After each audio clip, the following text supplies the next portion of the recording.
Select Mojo. We're about to take an incredible journey. A journey back to Paradise Valley.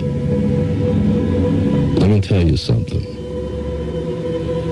Not that I have to. It's just because I want to.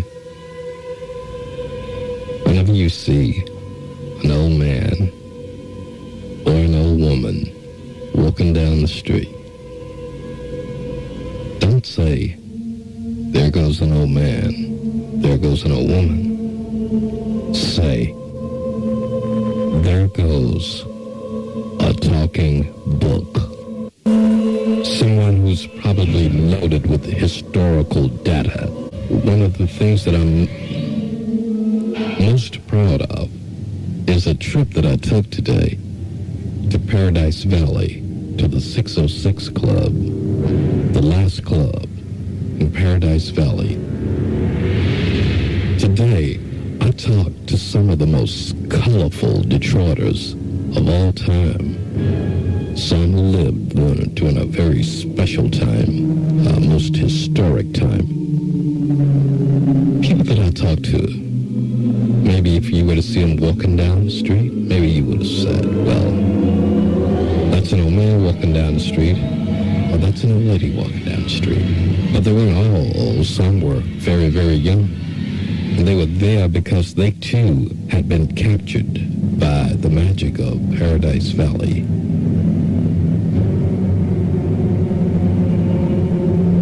Mr. John Watson, I talked to him, and I just asked him to open up and talk about Paradise Valley. He did. We're about to take a trip to Paradise Valley through the eyes and ears and coloration of Mr. John Watson. We'll use Mr.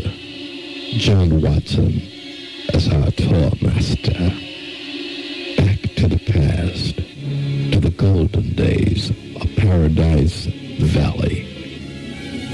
Hear the joys, the pains, the triumphs, and the sufferings of Detroiters, the 30s and the 40s and the 50s.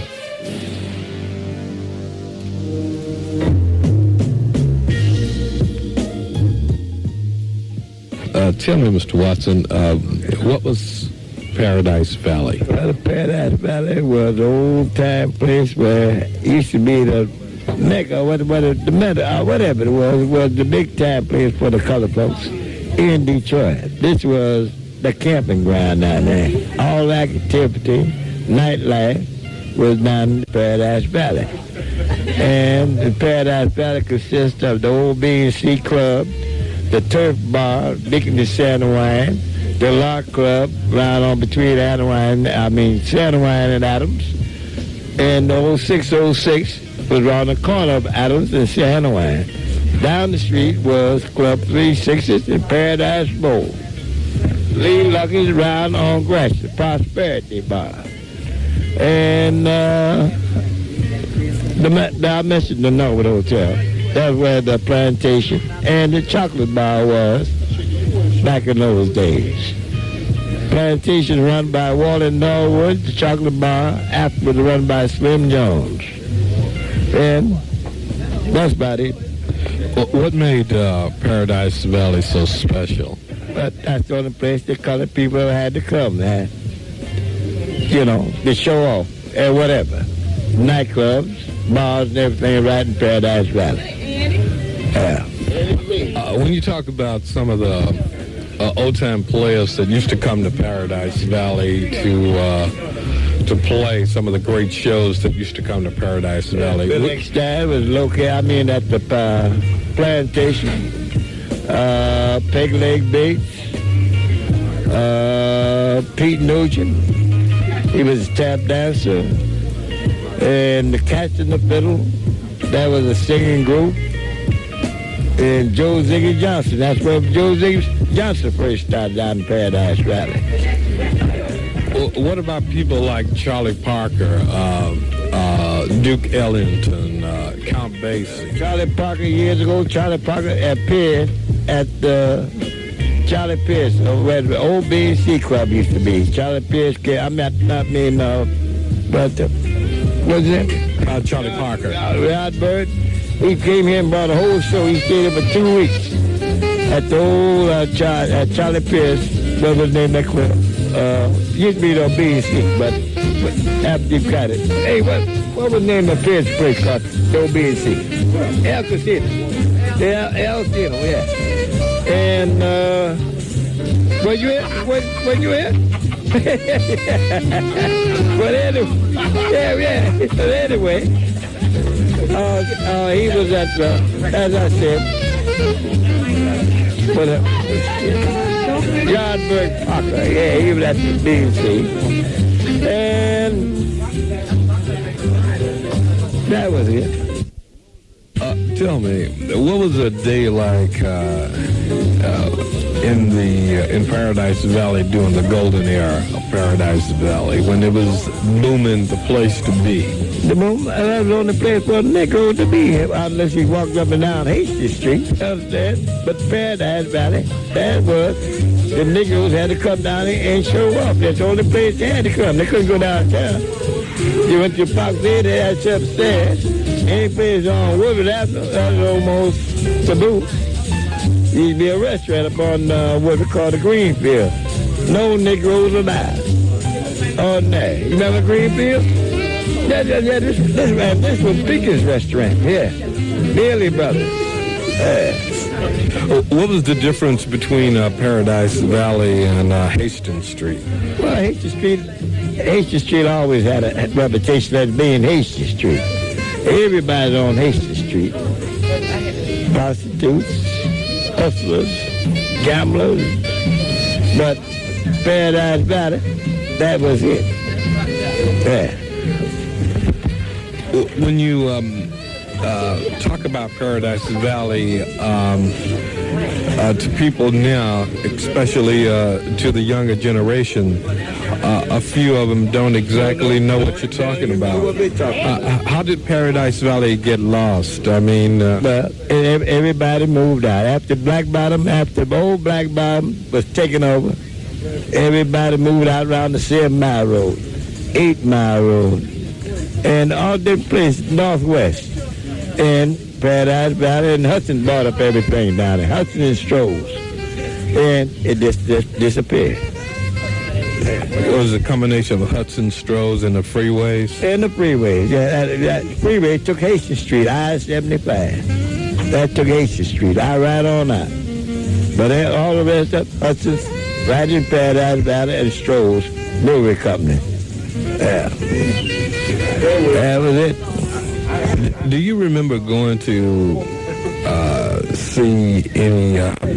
did you go to that Charlie Parker show? Were you there? Oh, yeah. What was it like in there? Well, they had the course girl. Hey, my name is Everett Watson Schultz, and when I was a child in the valley, my grandfather had a business down here. He was one of the earlier black entrepreneurs in the city of Detroit.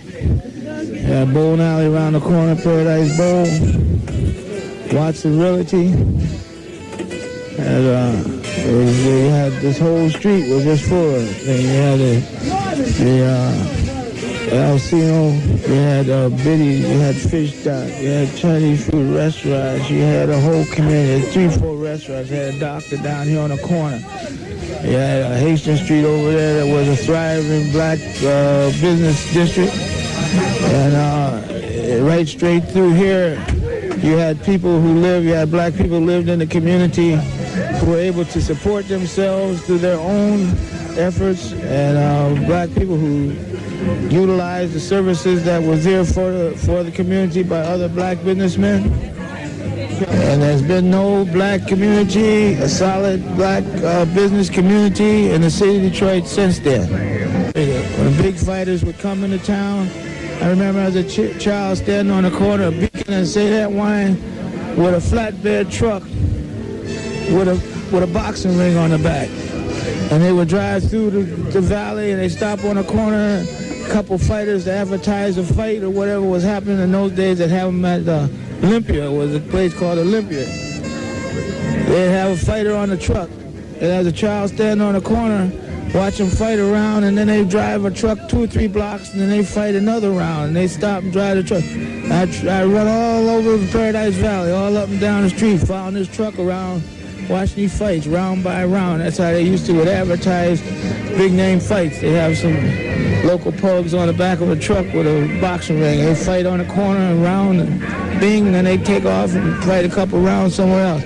That was the kind of exciting things I remember in Paradise Valley. It was a very thriving community. And people came from all over the country to come to Detroit. You had hotels, you had the Flame Show Bar, Gotham hotels, and all up down to John R. and St. Antoine, Hastings Street. People came from all over the country just to come and visit this area for the clubbing and the parties. And then you had, like I said, thriving economy here. Now you got a city with, you got black people. You had a small period with a lot of black people in it, but it really wasn't a ghetto. Because you had people that were living, they was enjoying themselves, but they didn't feel like they was hemmed up in there. And they could support themselves, and they loved that little section. Now you got black people all over the city, and it seems like a big ghetto. Because you got no businesses, you don't own anything. You're on your own. You got to go out to the suburbs. You got to go to the white community to get everything. So it seems more like a ghetto in the city of Detroit now than it did then. That's what I remember about St. Antoine and Paradise Valley area in the city of Detroit. Tell me, in the entertainment life, big name people that used to come down to the valley, that used to come to Detroit just to play the valley.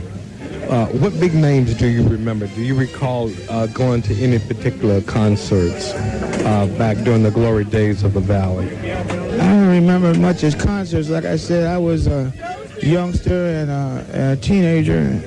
I remember seeing Sarah Vaughan at the Flame Show Bar. She'd be in town quite often.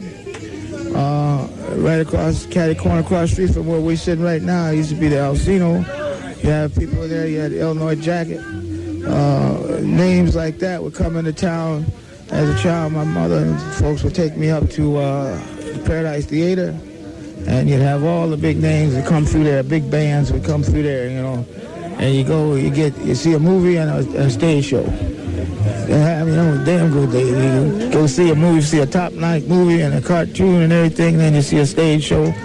And Detroit was just that kind of town. Everybody all over the country knew what Detroit was. It was a big old country town where you could have good, clean fun, and it had everything there like any other city, but it wasn't. It was a very friendly community in those days. Very friendly community. But like I say, I remember that mostly people come to town as a teenager. I'd be standing outside, you know, trying to catch a glimpse of them, or stand outside the door and listen to the music come out through the bar door, something like that. And like I said, a few times, you know, as a child, you go to Paradise Theater and see. But the names I can remember, like naturally, all of Basie, Earl Garner, come through town, stayed in town. Earl Garner, see, like he stayed in town for a while. Illinois Cat was in town all the time. Sarah Vaughan, naturally, Dinah Washington stayed in Detroit. In them days, there wasn't nobody that was big that wasn't coming through Detroit. Anyone you want to name would come through Detroit and would enjoy being here. It was that kind of town. Entertainers. It was almost a town where entertainers were after New York. I think they come to Detroit. You know, even though Chicago was there and the New York crowd had its crowd, but Detroit had its own little clique too, its own lifestyle. I'd say that would be more like lifestyle. It was different than lifestyle in Chicago. It was different than lifestyle in New York. It was Detroit lifestyle. So look at, thank you very much for talking to us. I got it right.